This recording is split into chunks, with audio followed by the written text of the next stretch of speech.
पुरुष को ही मुक्त करा रहे हैं।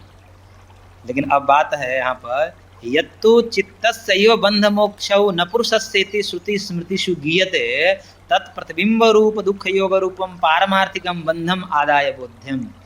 पर कहा है कि आप तो कह रहे हो पुरुष को बंधन में और फिर पुरुष को ही मुक्त करा रहे हो, इसलिए पुरुष में ही ले जा रहे हो ना, तो पुरुष को आपने बंध डाल रहे हो और पुरुष को ही मुक्त करा।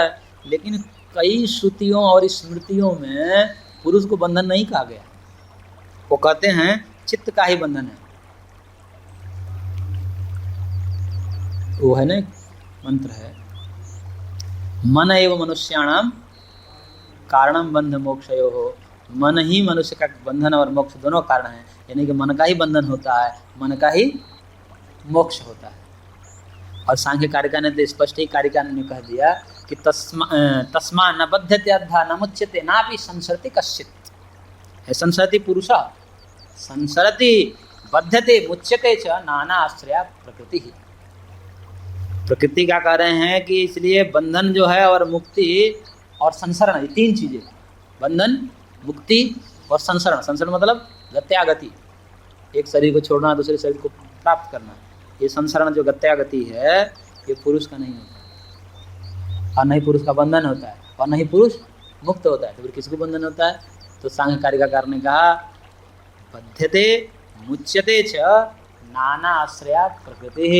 ये नाना आश्रयों में, नाना रूपों में विभक्त महदादि जो नाना रूप हैं, इन नाना रूपों में प्रकृति ही आपस में बंधती है, प्रकृति ही मुक्त होती है और वही संसरण करती है, पुरुष अकर्ता है। पुरुष का न बंधन है न मुक्ति। तो कहेगा आप यहाँ पर तो बंधन मुक्त दिखा रहे हो, आप तो यहाँ पर पुरुष का बंधन और पुरुष की मुक्ति स्वीकार कर रहे हो, और कई श्रुति स्मृतियों में कहेगा पुरुष बंधन में नहीं है ना पुरुष मुक्त होता है। तो आपका मत तो है, मत जो है वो श्रुति स्मृतियों के विरुद्ध है। तो कहेगा ऐसी बात नहीं है, हम बंधन और मुक्ति किस प्रकार का स्वीकार कर रहे हैं?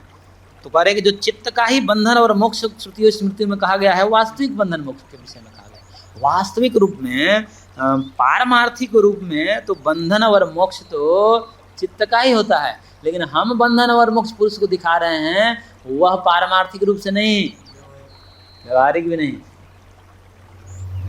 आभासिक, हाँ आभास रूप में है, औपाधिक रूप में है। हम पुरुष के बंधत्व और मोक्षत्व इन दोनों को औपाधिक मानते हैं, स्वाभाविक नहीं। और वो जो श्रुति स्मृति कहती है कि चित्त का ही वास्तव में बंधन, तो ये वास्तविक कथन है। ये दोनों भेद करना चाहिए, यानी कि पारमार्थिक और औपाधिक।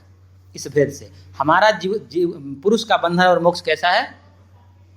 अवास्तविक बंधन मोक्ष हम कह रहे हैं, और जो चित्त का बंधन मोक्ष कह रहे हैं वो कैसा कह रहे हैं? वास्तविक। तो ये वास्तविक और अवास्तविक, यथार्थ और अयथार्थ के भेद से ये दोनों कथन ठीक हैं। तो हमारा कथन भी, हम पुरुष को न वास्तविक रूप में बंधन मानते हैं और न वास्तविक रूप में। जब वास्तविक में बंधन भी नहीं है तो मुक्त वास्तव से क्यों होगा? तो बंधन भी औपाधिक है, मुक्ति भी औपाधिक है। बंधन भी अवास्तविक है, मुक्ति भी अवास्तविक है। और जो चित्त के बंधन और मुक्त को कह रहे हैं वो वास्तविक कह रहे हैं। तो ये वास्तविक, अवास्तविक, पारमार्थिक और औपाधिक, इस भेद से समझना चाहिए। तद बिंब रूप दुख योग रूपम परम। बिंब क्या है? वहां पर एक प्रतिबिंब है और एक बिंब है। तो प्रतिबिंब तो पुरुष में पड़ रहा है, तो बिंब क्या है?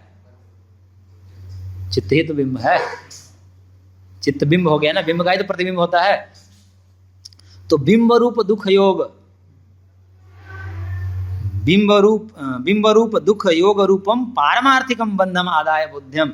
इसलिए बिंब जो परिणाम रूप, जो वृत्ति परिणामित होती है चित्त में, वही बिंब रूप में कहा है। तो बिंब रूपी जो दुख योग है, वो दुख योग रूपी पारमार्थिक बंधन को ही लेकर के श्रुति और स्मृतियों में चित्त के ही बंधन और मोक्ष को कहा गया है। हम जो कह रहे हैं आत्मा का बंधन और मोक्ष, वो अपारमार्थिक है, पारमार्थिक नहीं है।